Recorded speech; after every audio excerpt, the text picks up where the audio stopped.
Aujourd'hui, je vais vous parler d'amour et de bande dessinée et de comment on se cause.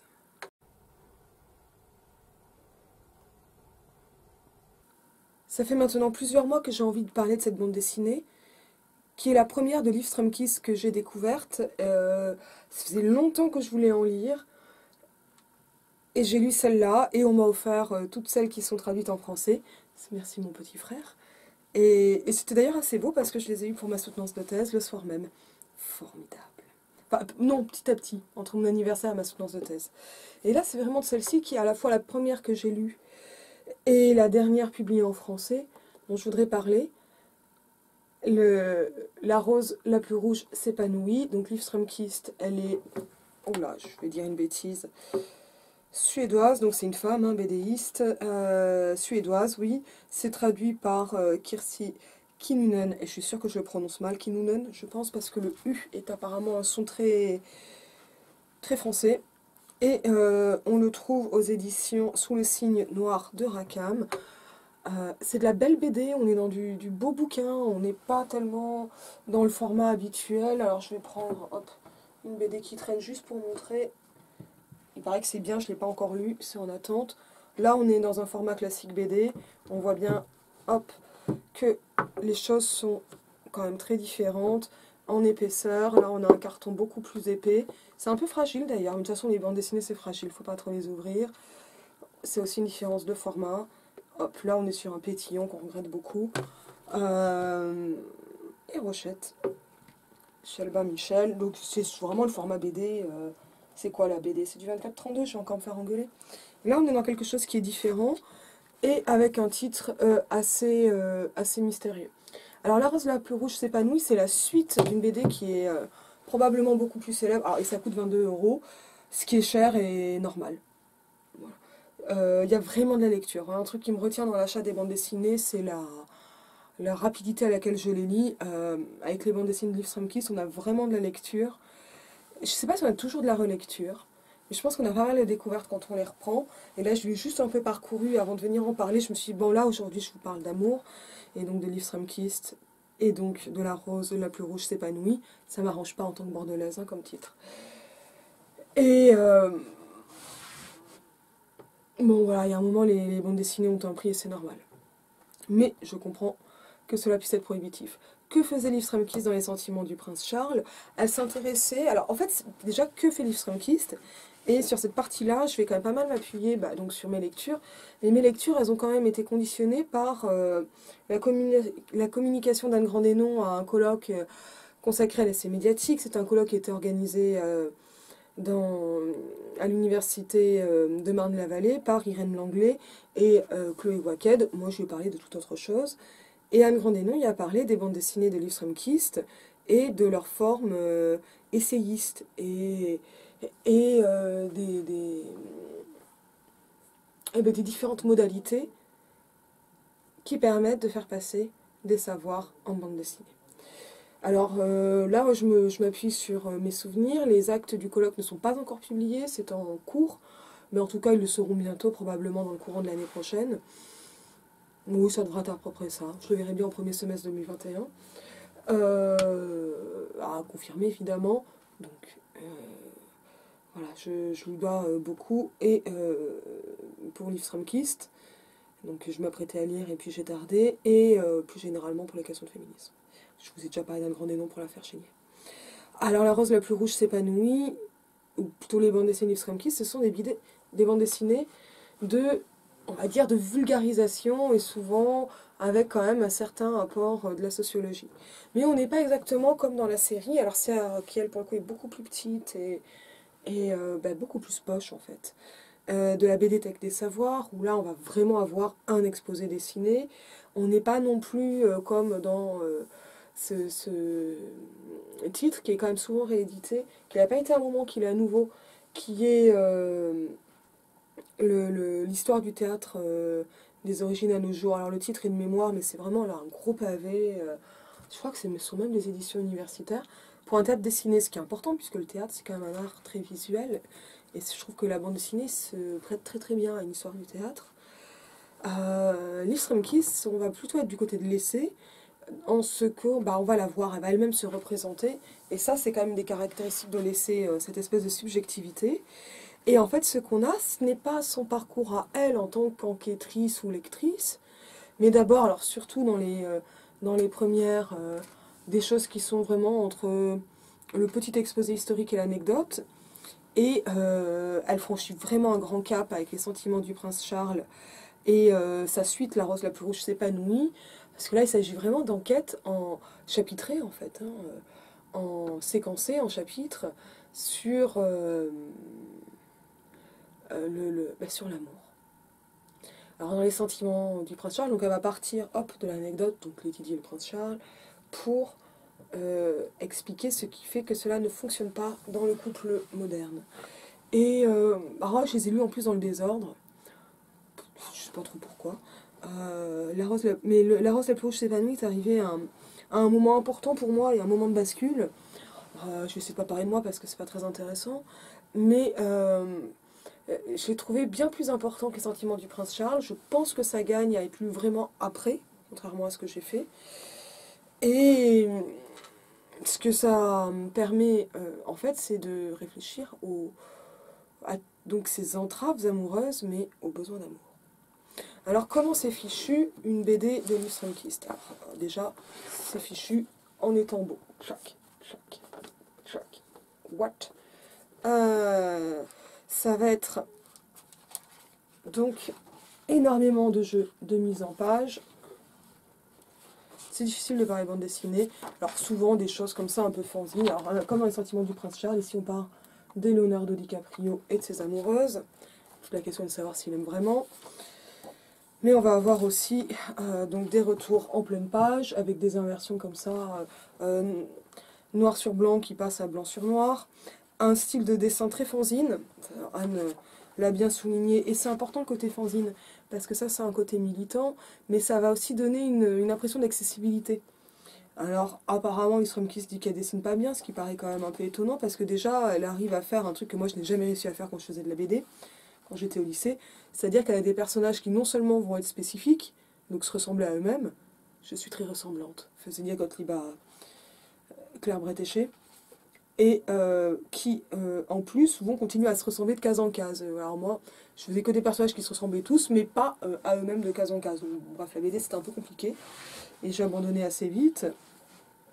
Mais on va avoir donc comme ça énormément de jeux de typographie, mais aussi même de collage assez étonnant. Donc là on a eu Leonardo DiCaprio, je crois pas qu'il y ait de collage. Alors les collages, évidemment ils sont imprimés là, c'est pas des collages papier, c'est vraiment des questions de collage visuel. Donc là c'est vraiment dessiné.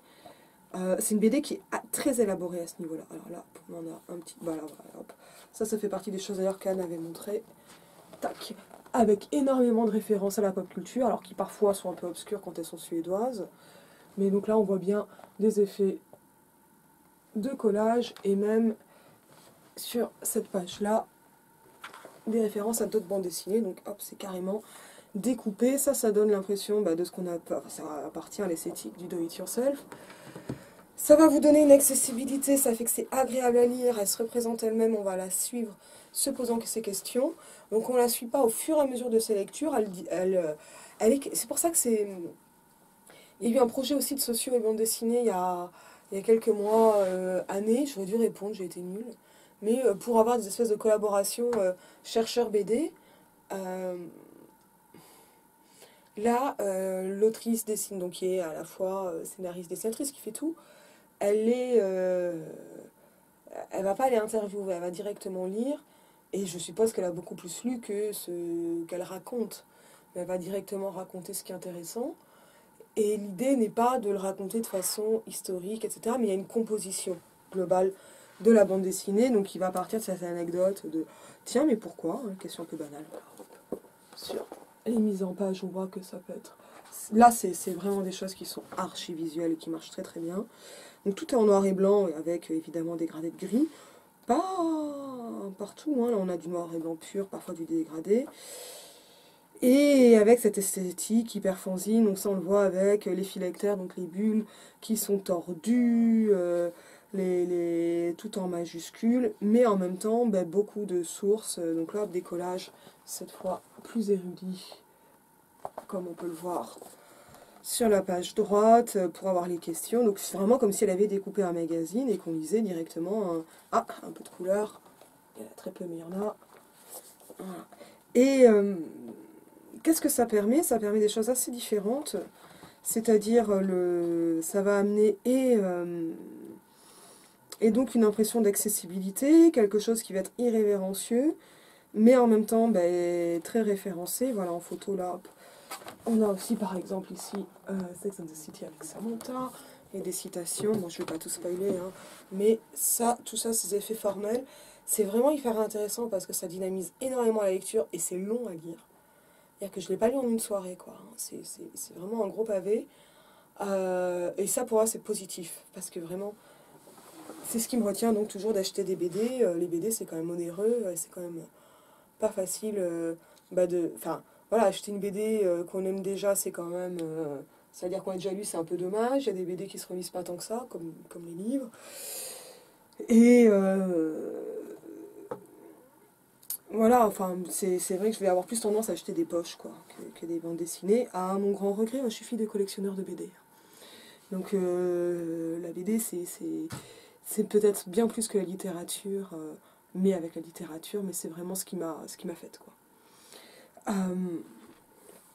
Et donc ce qui va se passer là, c'est voilà, pourquoi l'amour, qu'est-ce qui a amené l'amour à se transformer, pourquoi on a perdu l'absolu, et là elle cite beaucoup une recherche, un traité, enfin un traité c'est pas le bon terme, c'est un peu vieillot le traité, mais un ouvrage d'Eva Illouz, et je pense que je vais me procurer l'ouvrage. Elle va citer des mythes, etc. Mais voilà, donc le patchwork qu'on a au niveau des dessins, en fait, c'est aussi celui des références, sans que cela dissonne. Et ça, c'est ce qui marche très bien et ce qui donne cette sensation de proximité. En fait, ça donne l'impression que c'est une copine qui nous parle d'amour. Et ça, c'est assez ouf. Alors, qu'est-ce qui fait que ça va faire obstacle? Pourquoi les choses sont asymétriques? Mais finalement, pourquoi les choses ne fonctionnent pas au-delà de la symétrie entre le schéma le plus traditionnel, et évidemment qu'il n'est pas le seul, homme-femme, couple hétérosexuel, quoi. Et ça, c'est quand même un truc qui revient en fait sur l'histoire de l'amour, l'histoire des contrats maritaux, avec des anecdotes historiques, donc autour de Lord Byron par exemple, euh, des textes, des extraits de poèmes, dont celui qui donne son titre à la bande dessinée elle-même. Mais ce qui m'a vraiment marqué, ce qui fait que j'ai quand même pas mal pensé aujourd'hui, c'est cette question de comment, finalement, il s'agit d'essayer quand même de retrouver cet absolu amoureux à la fin. Je vais pas dire comment, et plutôt parler de ce sujet-là lui-même, tout en conseillant très fortement les bandes dessinées de Liv Strömquist, parce que c'est très beau, et c'est très agréable à lire, c'est quand même très, très maniable en main. Mais qu'est-ce qui se passe avec cet absolu amoureux, comme il y a un absolu littéraire, et je reprends ça au titre de l'étude de Nancy et Lacoue-Labarthe, l'absolu littéraire qui parle en fait des romantiques allemands autour de 1800. Peut-être que je vous en parlerai plus en détail de l'absolu littéraire, c'est compliqué les romantismes, c'est très compliqué. Qu'est-ce qui va se passer exactement là? C'est pourquoi ce besoin, pourquoi le sentiment amoureux donc n'est pas un simple besoin d'affection, mais en participe aussi, et d'où il peut naître et comment il peut mourir. Et mourir simplement, comme ça. Et qu'est-ce que ça change d'avoir cet absolu-là et d'être élevé différemment par rapport à un absolu? Et quelle place prend cet absolu dans nos vies? Alors, ce qui serait vraiment bien, c'est que ça serait d'avoir déjà fini le phénomène érotique de Jean-Luc Marion, que j'ai acheté après avoir lu Liv Strömquist, commencé, et puis j'ai adoré, donc j'ai arrêté. Ce que je fais assez souvent. C'est pas très pratique. Ce rapport comme ça de... J'avais fait avec l'édite cariatide d'Agnès Varda, impossible de continuer, j'ai trouvé ça trop beau pour continuer. Alors, qu'est-ce qui va se passer avec les Strömquist? Bon, la bande dessinée va permettre en fait de réconcilier ce qui semblait irréconciliable dans les sentiments du prince Charles. Et ça va passer par le mythe, par la poésie et par en fait le rappel que l'amour dans un couple, et le couple n'est pas le seul modèle pris en compte, il l'est par facilité de démonstration. L'amour, c'est vouer un culte, parfois à l'amour même, mais ça, c'est pas tellement ce qu'elle préconise, mais c'est aussi vouer un culte à l'autre. Et c'est en ça qu'il y a absolu, et que parfois, ben, on perd la foi, quoi. Et ça m'a vraiment plu, parce que ça amène à vivre dans une temporalité qui va pas être celle de faut que je me trouve un mec, de Tinder, etc. Une temporalité courte, mais c'est une temporalité qui est beaucoup plus longue parce que finalement on peut vivre en se disant que cet absolu est possible sans qu'il soit garanti. Je trouve très important en fait que cela se rapproche d'un acte gratuit, voilà, sans intérêt, vraiment l'acte gratuit, évidemment sans intérêt pécunier, mais sans intérêt autre non plus. Voilà, quelque chose qui pour le coup le rapproche de l'art, de ces types d'absolu-là, et donc du romantisme allemand qui m'intéresse beaucoup plus pour ce qu'il dit de la littérature et de l'esthétique que pour l'amour. J'étais pas très douée en amour, les romantiques allemands. Enfin, c'était souvent amoureux. Ça se passait pas souvent bien. Et alors, ce qui va se passer à ce niveau-là, finalement, c'est que ça amène à vivre dans une autre temporalité. Et c'est le propre de l'absolu. Absolu, c'est absolutem, c'est en fait qui sort de la règle ordinaire. C'est vraiment quelque chose qui est extraordinaire, mais qui sort de cette temporalité-là. Et moi, vous savez à quel point ces questions de temporalité me touchent et me fascinent. Et finalement, en sortant de cette temporalité, la question, c'est de voir comment ça va permettre de renouer un dialogue qui est finalement interrompu. Alors, je peux en dire par la sociologie, parce que la sociologie, elle constate, mais par ce qui parfois est appelé très à tort la guerre des sexes, en tout cas c'est la guerre des sexes dont on accuse le féminisme, et qui est en fait liée à l'inégalité totale d'éducation, inégalité et différenciation totale des éducations entre hommes et femmes, et donc un formatage extrêmement différent. Ce qui fait que les attentes et les comportements des uns, des unes et des autres vont être extrêmement différents et ne pas se répondre. C'est comme un dialogue qui n'arriverait pas à s'amorcer. Et à ce niveau-là, hein, je veux dire, ça se noue pour moi dans quelque chose autour d'une parole qu'il faut d'abord préserver pour soi en tant que parole, qui soit peut-être une expression de soi, mais qui peut aussi être un souci formel, pour une belle parole, en fait, plus que pour dire quelque chose, comme un geste de parole avant tout, et la belle parole qui aura une belle forme, qui va dire beau plutôt que... qui va dire avant de dire quelque chose, et qui va dire beau. Et à ce niveau-là, ça me fait quand même aussi du bien en tant que féministe, parce que ben, moi, voilà, je suis une femme, on va dire, globalement hétérosexuelle et féministe, en couple. Bon, les questions, elles se posent. Hein. Et les questions, c'est pas juste ramasser tes chaussettes, quoi. C'est autre chose. Et je pense pas qu'il y ait... alors, il existe un ou des lesbianismes politiques avec un refus d'entrer en relation avec des hommes de la part de quelques militantes. C'est assez rare. Et à la rigueur, ça peut se retrouver de façon très provisoire sur ce qu'on appelle les réunions non mixtes. Une soirée, quoi. Hein, ou peut-être 2 jours. Parfois un peu plus longuement quand il y a des créations de colocation ou carrément de communautés plus vastes. Mais c'est aussi assez rare. Ça a été plus courant dans les années 70-80, notamment aux États-Unis, mais ça n'a pas non plus été des mouvements majoritaires, quoi. Et globalement, si vous voulez, moi, je pense pas que je verrai une victoire du féminisme. Je pense pas que je verrai la mort du patriarcat. Parce que c'est comme je verrai la mort du racisme. Mais je suis évidemment pas directement concernée par le racisme. Parce qu'en fait, on est tellement dans ce système-là, et d'aucuns diraient matrixé, que c'est beaucoup trop dur d'imaginer que ça puisse changer à un moment, complètement, au point que bah, même en science-fiction, c'est globalement difficile d'imaginer un monde sans genre ou avec plus de genre. Il y a plein de tentatives qui sont faites, hein, je m'y intéresse doucement. Je ne suis pas encore, ce que je veux marquer, c'est la difficulté qu'il y a à penser au-delà du racisme. Et ça encore, je trouve qu'on a quand même des modèles plus récents d'un monde qui ne voyait pas les couleurs, ou en tout cas qui n'était pas racialisé, donc construit selon des divisions raciales, qui sont tellement présentes qu'on ne les voit plus en fait. Et, euh, et en fait, la première et la plus ancienne et la plus évidente et souvent aussi la plus invisible de ces divisions, cette vision entre femmes et hommes.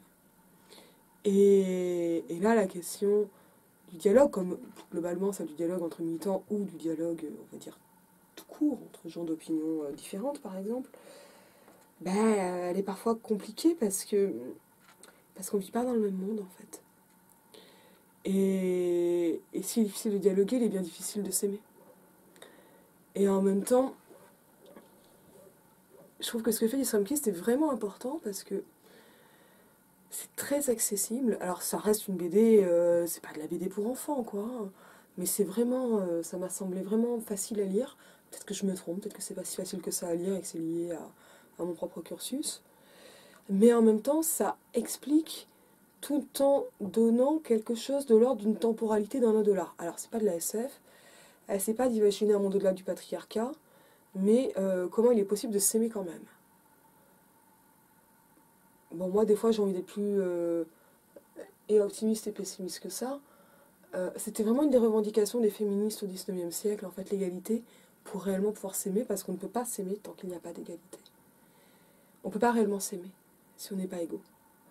Et on peut avoir plein de sentiments, très positifs, très, très différents. On peut avoir beaucoup de choses qui ressemblent à de l'amour, mais l'égalité, moi, enfin, me paraît, ça doit être parce que je suis vieille, hein, mais me paraît vraiment un fondement amoureux, un socle, un sentiment amoureux.